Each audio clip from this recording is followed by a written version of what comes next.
Now, Sports Talk with Broads. Here's Hunter Brody. I'm loving this. I am loving this Philadelphia 76ers conversation, and today I really love what we have in this podcast. Over the weekend, Tobias Harris spoke on First Take, and he was truly honest. Some Sixers fans not happy with what he said. Other Sixers fans, okay, they can live with it, and I'm okay with what he had to say. You kind of see a behind-the-scenes version of Tobias Harris. He is professional. He is mature. He understands what he's doing. He's a veteran, and you are seeing what you see in that locker room from a professional level. The dude is very mature, and I do love that out of Tobias Harris. We will listen to the audio cuts. We will react together, and I will give you my thoughts as we tune in to what he had to say on First Take. He was definitely brutally honest when it came to the 76ers team, and that does not bother me whatsoever. The one thing, though, that does irritate me when it comes to Tobias Harris is the overreaction to his play. The dude averages 19.4 points per game, so essentially a 20-point-per-game scorer, and grabs just about 7 boards as well. Oh, look at that contract. It's horrendous. This guy stinks. I'll relate this to what I said about Ben Simmons a few days ago. I can criticize Tobias Harris after certain games. I can be disappointed in Tobias Harris in a couple games and not be a hypocrite when I say that Tobias Harris is fine when you look at the big picture. He's your third option. And when you have players like Ben Simmons and Joel Embiid, you can overpay for a guy like Tobias Harris. Tobias Harris is not the difference maker in winning a championship or not. It's Ben Simmons and Joel Embiid. That doesn't mean he doesn't need to play well. He does need to play well, but he needs to give you what he gives you. He needs to give you the 20 points per game, the 7 rebounds. If he does that and Joel and Ben Simmons do their job, you are winning in this league. Tobias Harris is that sweetener that you do need, but what he gives you is what you need. You don't need him to score 38 points per game. Is it nice if he does that if Ben Simmons doesn't have the best night, or if Joel Embiid is a little off and Tobias steps up and gives you that 38? Sure. But realistically, Tobias Harris isn't that killer. He's not that dog, and that's okay. You don't need every single player to be that dog. You need Joel Embiid to do that. You need Ben Simmons to do that. I don't understand the hatred towards Tobias Harris. The reason why people get so frustrated is because with Al Horford's contract, there's not much to move around, and they just get emotionally attached to, well, look at those 2 big contracts. If Al Horford was not signed, you have way more money to play with, and that Tobias Harris contract is not bad whatsoever. I can't comprehend the hatred towards the man, big picture, when you look at his contract and his 20 points per game. Once again, that doesn't mean I can't be upset with him if he has a bad night or he's shooting poor this night. Yeah, I will react and be disappointed in that night. But the hatred he gets sometimes, it's absolutely ridiculous. Here's another thing that pisses me off. Well, before I get to that, let's hear a word from my sponsor. This episode of Sports Talk with Broads is sponsored by Orbit Energy and Power. With over 20 years of experience in the industry, they are home to solar experts in both residential and commercial projects. Their solar program helps eliminate your electric bill completely. They offer flexible financing solutions such as $0 down. There is no risk and no need for investment. They also offer water purification systems, healthy, clean, soft water for your family, backup energy services, battery storage, new roofs, and more. Visit them online at orbitenergy.us or give them a call at 800-836-3987. Their information is in the description. So another thing that pisses me off is I think it's fair to look at what he did in LA with the Clippers and say, well, he had a better season with that team. Why did he come to Philadelphia and sort of drop off a bit? And that is fair. He was shooting 43% in LA before he was traded to the Sixers, which, by the way, he was added to Jimmy Butler and a whole new team, so it was hard for him to just get thrown into the fire late in the season at the deadline. Hey, how are you? Have fun. Go out there and be a dominating force. I mean, that's a tough ask. So he shot 33% when he came here in Philly last year. 10% drop-off. Now factor in what he's doing this season. 36% from 3. Not awful by any means, but he was shooting 43%. those same people pissed off with Tobias Harris will be pissed off at Al Horford for the bad spacing and pissed off at Ben Simmons for the bad spacing. If you're mad at Ben Simmons for how bad he is when it comes to the spacing and mad at Al Horford, I mean, you got to factor that into the equation when you look at what's going on with Tobias Harris. It is a snowball effect, right? So, you get mad at this guy who's mad at that guy who's mad at this guy, and then you're mad at the third person because it's just a snowball effect and it's hurting what he is doing. Yeah, that's me admitting that, Al Horford spacing with this team as the 4, with Tobias at the 3, and Embiid on the floor as well with Ben Simmons. Yeah, the spacing's just not good. That's reality. They're having a tough time. And those players together, it's not meshing. It's not the greatest. It's not what we expected it to be. And it is hurting other players. And when you look at Tobias, it seems to be hurting him. So if you're mad at Tobias, but you're also mad at Ben and Al Horford and pretty much mad at everybody because there are Sixers fans out there that feel that way, very irrational, just disgusted with every single person ever who ever has a Sixers jersey on who's associated with the organization as well. Well, let's take a different look at this. Let's look at it with a different approach. Is it Tobias's fault? Is it Ben's fault? Is it Al Horford's fault? Is it a combination of the 3? Hold on. Is it Brett Brown's fault? Right, I love that. Well, Brett's game's terrible. Well, then why are you that mad at Al Horford, or why are you that mad at Tobias Harris if you're one of those Brett Brown people? Is it Brett Brown? Or is it Tobias Harris? Or is it Al Horford? Some people drive me crazy. They really do. I want to dive into some of these audio cuts, and we will start with this. Tobias Harris talks about if people want to play on the 76ers. He asks that question. Do you want to play when talking to the team? Yeah, so I've always been in contact with all my teammates throughout this process, and mainly just to make sure guys are in a good space mentally with, asking them, hey, do you want to go hoop out here? Like, what's your opinion? And not really holding much judgment to it. Now, I like that. It's simple. It's subtle. It's him being a leader, talking to these players. Yo, do you want to play?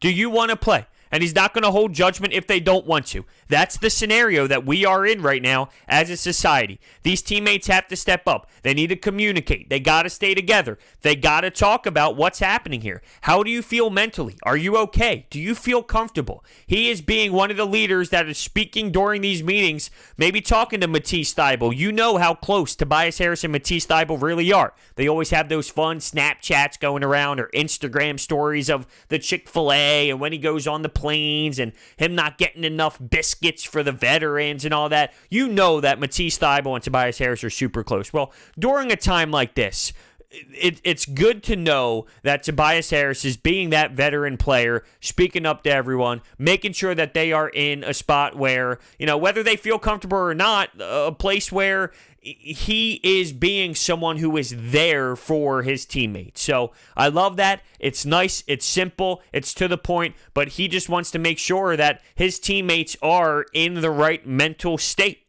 for them. Whatever healthy is to them, whether it's to return to basketball or to stay home, they are comfortable. It's big.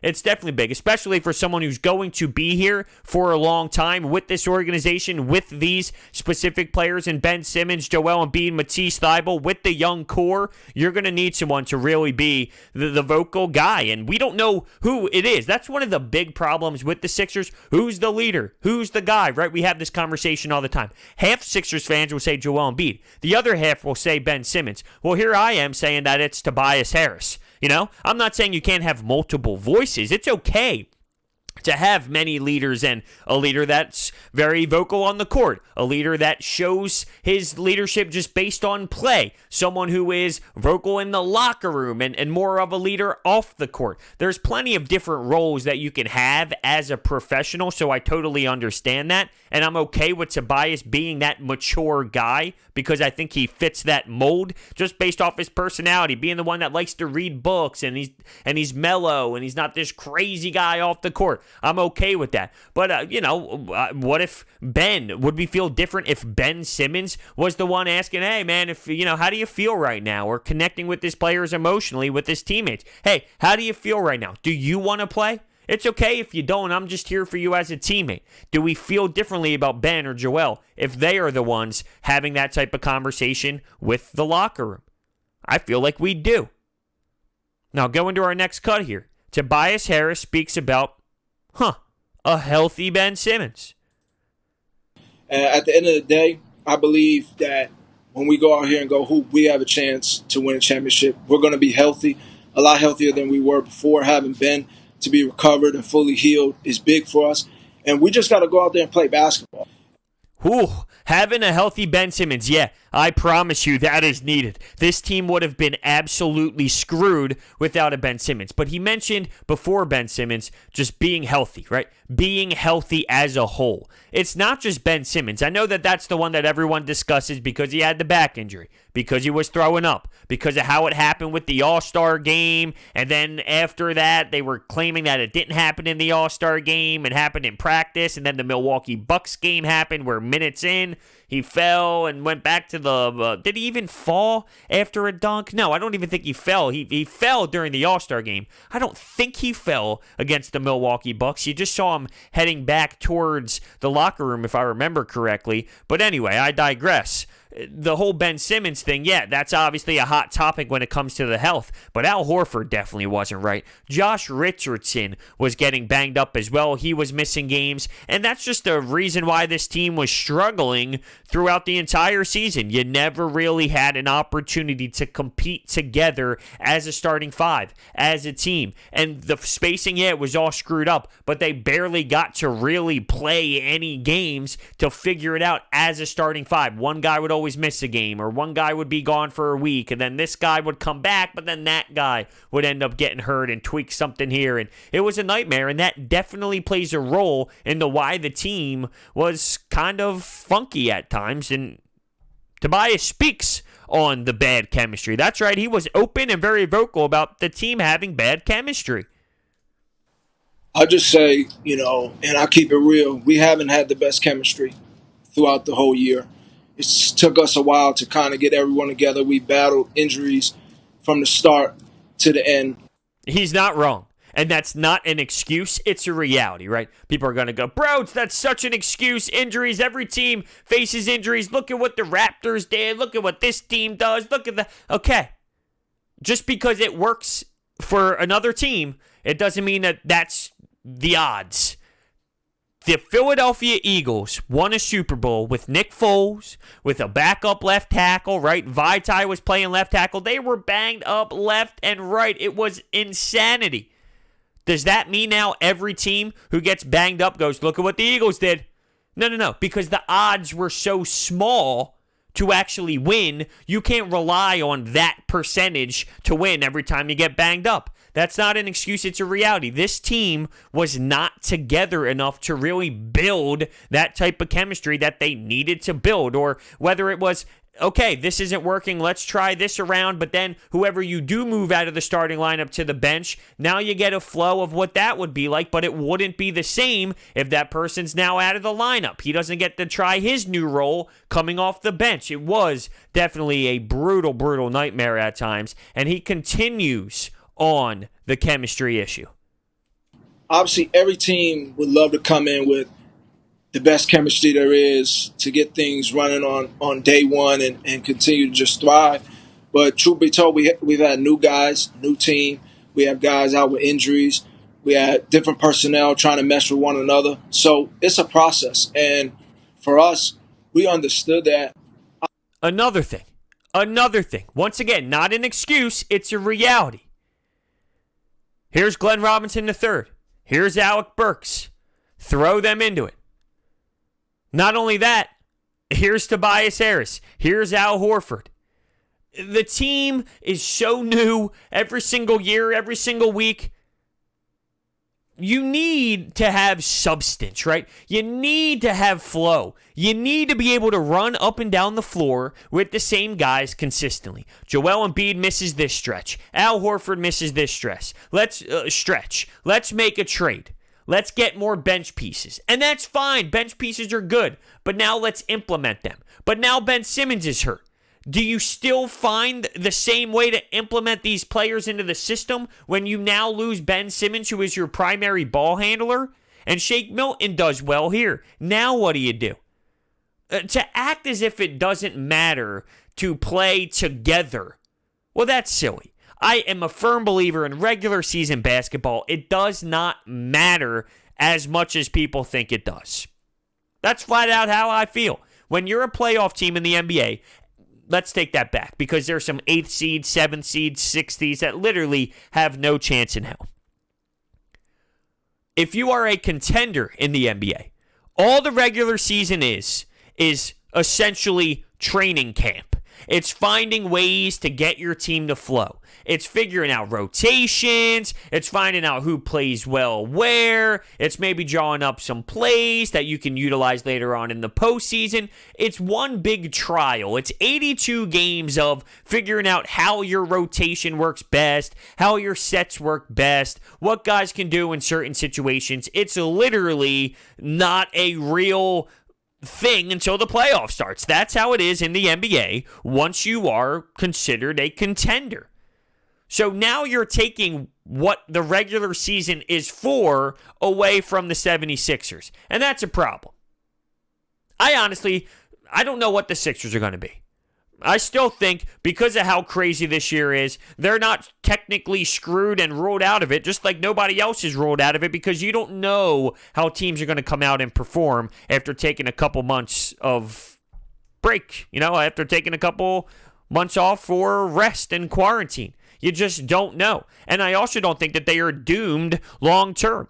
Because I think what this team needs really is time to actually play together. So if this year ends ugly, just like this entire season was ugly, I'm not a believer in, well, that means this is going to be ugly for years to come and they're never going to figure it out and they're just going to be horrible. No. I think they can figure it out with being healthy, actually figuring out rotations, having time to play together, having time to try different things when everybody is available at the same time. So I don't think if this year ends where it's ugly, we're disappointed, it's bad, so be it. It was a bad season.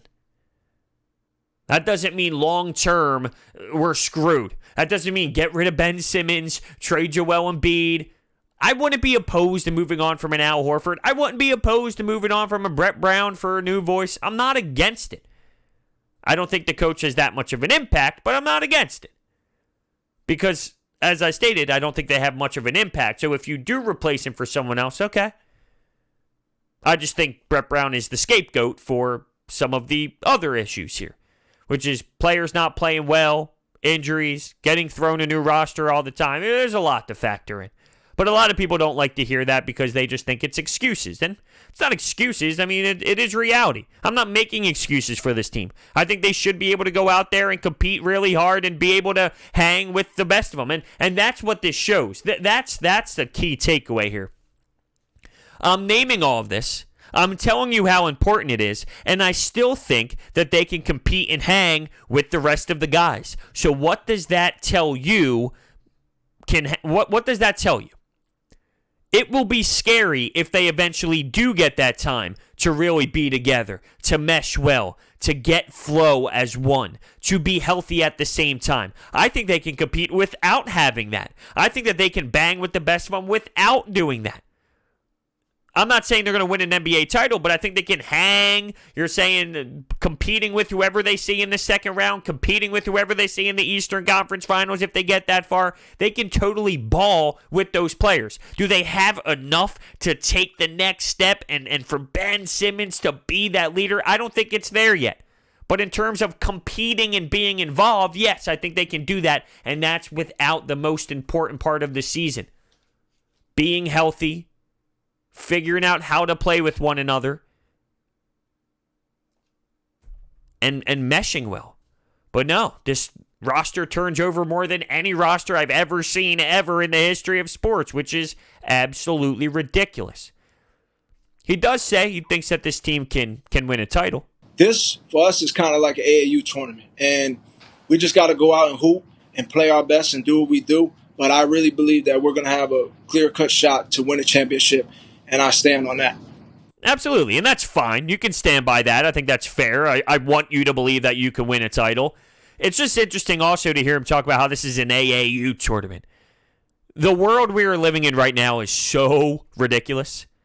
Right now we are talking about NBA players going to Orlando to live in a bubble, to finish out 8 games of a regular season, and then go play postseason basketball.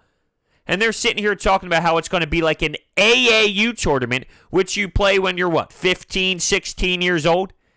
These are NBA players who are used to going city to city with 25,000 fans in the arena. And they're talking about how these playoff games are going to be like an AAU tournament. I just can't wrap my head around it sometimes. It truly is wild that we are sitting here today in this predicament. Now, what else does he say here? He talks about being a sleeper pick. A lot of people around the sports world has the 76ers as that sleeper pick. Why? Well, they think because teams are going to come out sloppy, and because the Sixers are a little sloppy offensively, but they can play defense, they can work hard, they can really swarm teams on the defensive side of the floor, that because teams might come out rusty, they won't shoot well, it could be a sloppy version of basketball, so the Sixers might be able to succeed with that. Let's hear what Toby has to say about being that sleeper. And right now, if we're the sleeper, then we're the sleeper. Like, truth be told, how we're viewed, that's someone else's opinion. But I know when I look my guys in the eye and we have conversations, we got one goal in mind. That's to go out there and play and win a championship. So that's the only view that matters to me. So I'm with what people say, with what people got to say about our team. I get it because we haven't met our expectations so far this year. But we have a new opportunity in Orlando to go out and just play ball and really, scratch a new surface of what we can accomplish. See, I don't understand why people are upset with what Tobias Harris has to say. Didn't live up to expectations, some bad chemistry, but he believes that this team can still go out and compete at a high level and compete for a championship. He's kind of giving you at some point that standard answer that all professional athletes are going to say, but he mixed in his own personal tie and he kept it real at the same time. I don't see why this is an issue at all. If he went up there and said nothing about the expectations not being lived up to, or if he didn't talk about how bad and sloppy it was at times, we'd be sitting here crushing Tobias going, dude, are you delusional? Did you see what we saw? It wasn't flowing. It wasn't beautiful basketball. It wasn't poetry. The ball wasn't moving like it should, and things didn't look as pretty as it should. We'd be ripping you. At the same time, if you went up there and just destroyed this team and said that they were absolutely pathetic, we'd go, dude, what do you think? We don't have a chance to win anything at all? I mean, what kind of leader are you? He kind of gave you a perfect mix of both. Optimism that the team can compete and he likes where they're at mentally based off of what just happened and going to Orlando with the refresh button being hit. That's cool. And he's also keeping it real. Look, this team was not playing like we expected them to play. And them as in him and the squad. They weren't playing as good as they wanted to. I see no problem at all with Tobias Harris's comments. Last year, this is him being, I think, that leader once again. He talks about staying together through this time. But one thing I love about our team is we all kept it in our locker room that win or lose, we're going to respect each other and we're going to continue to push. And that's what we've always been about. So, even through this pandemic time, we've took the time to really spend a lot of time with each other through Zoom calls, through group texts, and to really, build that type of chemistry in these moments. So I really feel when we get out there, we're going to have a refreshed feeling to get going. Look, I'm all for it. I really am all for it. I think that they really did stand together through this time. And when you hear him talk about how they kept it in that locker room and they said, hey, let's just keep pushing forward. We all knew they were frustrated. It was very easy to tell. You can feel it off of their body language. You can see it with Joel Embiid specifically. Remember, before everything went down, he was having this feud with the fans, and he'd hit a bucket and he'd say the F-bomb and scream towards the fans, and he said he was just being emotional about hitting a big shot. You could just feel the feud between the fans, the team, the media, the whole entire NBA world with the Sixers and the people that support them. You could sense that there was frustration. But to hear him talk about the way that they keep it in-house, they move each other forward, they push each other, say, hey, let's go, keeping it in-house, but continuing to stay on one another throughout those tough times, and then staying together online throughout Zoom, making sure that everybody has that mindset right to hit the refresh button. That is important to me, and I do think, whatever the outcome is, I do think that they handle this, and nobody really knows the right way to handle this, but in terms of putting themselves in the best position and staying in touch with one another and being focused throughout this time, I do think that, they've tried their very best to do it the perfect way, to come together, to stay together as one, to make sure that they keep their mind on the prize there, which is, hey, when we return, we want to compete. We want to be the ones that come out flying. There's going to be a team that steps up over other squads. We want to be that team. And I think that they have, to the best of their ability, put themselves in the right mindset to accomplish that goal. As I stated, nobody knows what the right answer is. What is the proper way to do it? What is the right way to be mentally clocked in, to come back after a pandemic and compete in Orlando in a bubble town? Nobody has the answers. But I do like what I heard from Tobias. I really do like it.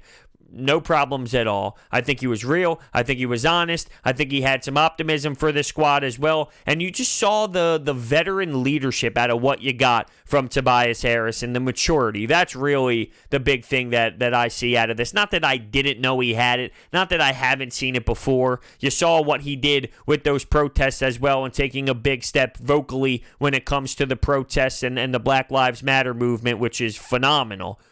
Also, though, you're seeing it here, and it just adds to what he does and what he brings to the table. So, with that being said, I would love to hear your thoughts on what Tobias Harris had to say on First Take, his comments, and how I responded as well. Do not forget that this episode of Sports Talk with Broads is sponsored by Orbit Energy and Power. With over 20 years of experience in the industry, they are home to solar experts in both residential and commercial projects.